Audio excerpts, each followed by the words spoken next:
Welcome back to Hydrology Hub. In the previous lecture, we have already explained you how to develop a basin model using the DEM. So now the basin model in HEC-HMS what we have developed, in this lecture we will explore various properties of this model. So first of all, you see that this is the model we have developed. Now after this, once we'll click on this plus sign in the example 1 basin model here, so we'll find that here the various subbasins and reaches which are created are shown over here. So this is the subbasin 2. Once you'll select this subbasin 2, so automatically it will be selected in the here in the picture here in the right side of the window. Similarly, if you select subbasin 1, it will show you the subbasin is being selected. Okay, subbasin 3, the subbasin 3 is being selected. Okay, similarly, we have a one reach over there. So this is the reach, is there, reach is selected. So the whole model, what has been developed using the dam, it has the three subbasins and one reach. Okay, so this is the model that has been developed, and then finally it has a sink.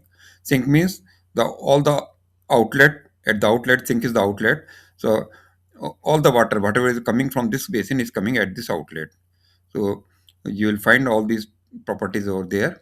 Now, once we have this one, another thing you can see here, if you go to the parameters here, so here we'll just have the select here and we'll go to the parameters and we'll click on the subbasin area.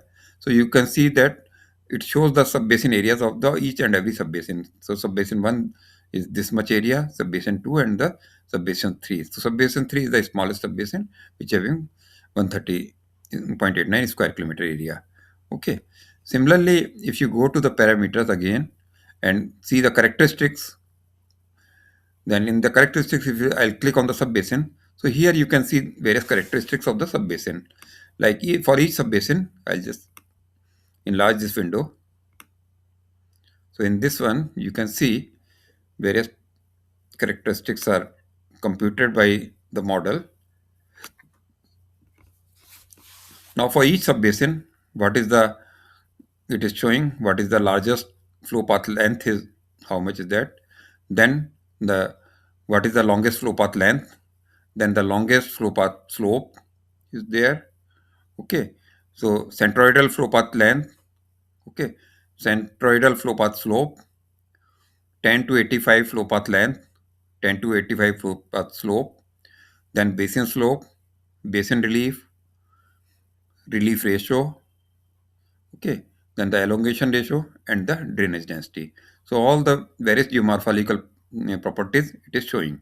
So I'll explain all what are these properties are there one by one. I'll explain these properties. So first of all, I'll explain the longest flow path. The longest flow path extends from the subbasin outlet to the most hydraulically remote point upstream.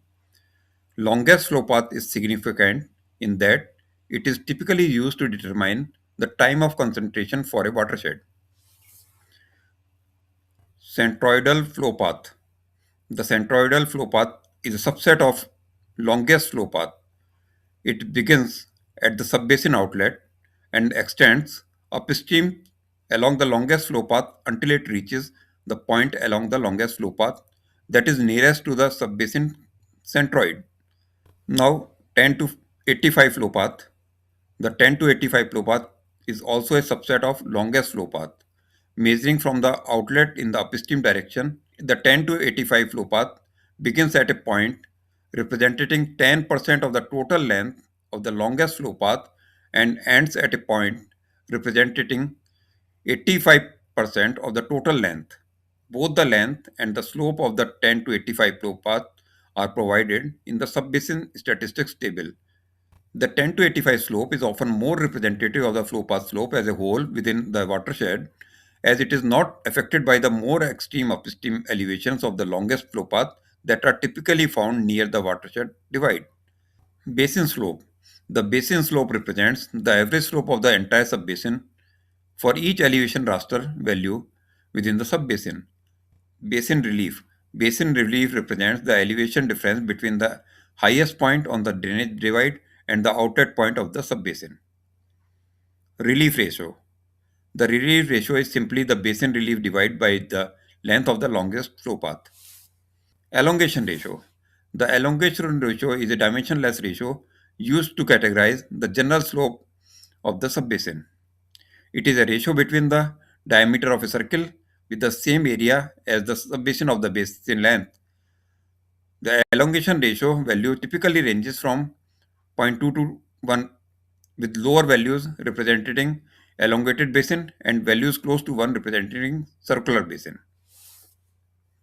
Drainage density. Drainage density is a metric used to describe the efficiency in which the subbasin is drained by the stream channels.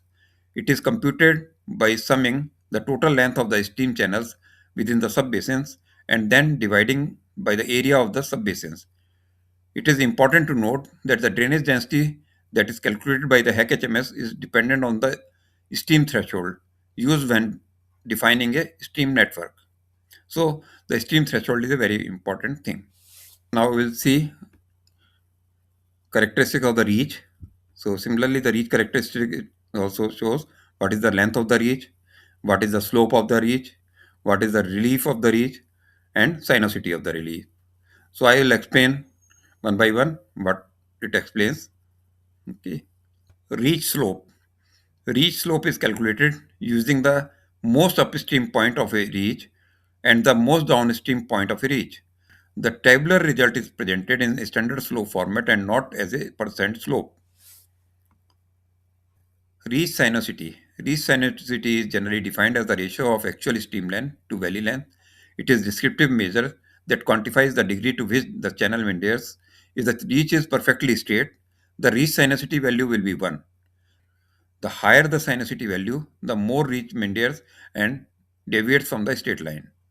Reach relief. Reach relief represents the elevation difference between the most upstream point of a reach and its most downstream point. Now, once you see that this is the basin we have, and it has been divided into the 3 sub-basin. In your case, it may be divided into the number of sub-basins. Sometimes the sub-basin area of a particular basin is very small. In our case, it is not so small, but sometimes it happens that the sub-basins are created. They are even less than a square kilometer or so. So, in those cases, what we will do, we try to merge those small sub-basin to the larger sub-basin. Here in this case also I'll show you how to merge two sub-basin and make it a single sub-basin. Okay, so here in this case just I'll select this one, this sub-basin. Okay, is being selected. Then again control and this sub-basin will take. So these two sub-basins are selected. Then right click here. Okay, after selecting these two sub-basin, you have selected, then go to the GIS here and then say the merge elements. So it will merge these two elements. Okay, now you just see your sub-basin are only two sub-basins are there. Okay, 1 and 2. So this way you can merge different sub-basins. Okay, so similarly, if you have a very large sub-basins are there and they are having very small areas, you can merge those sub-basin and you can make a single basin or few sub-basin you can make.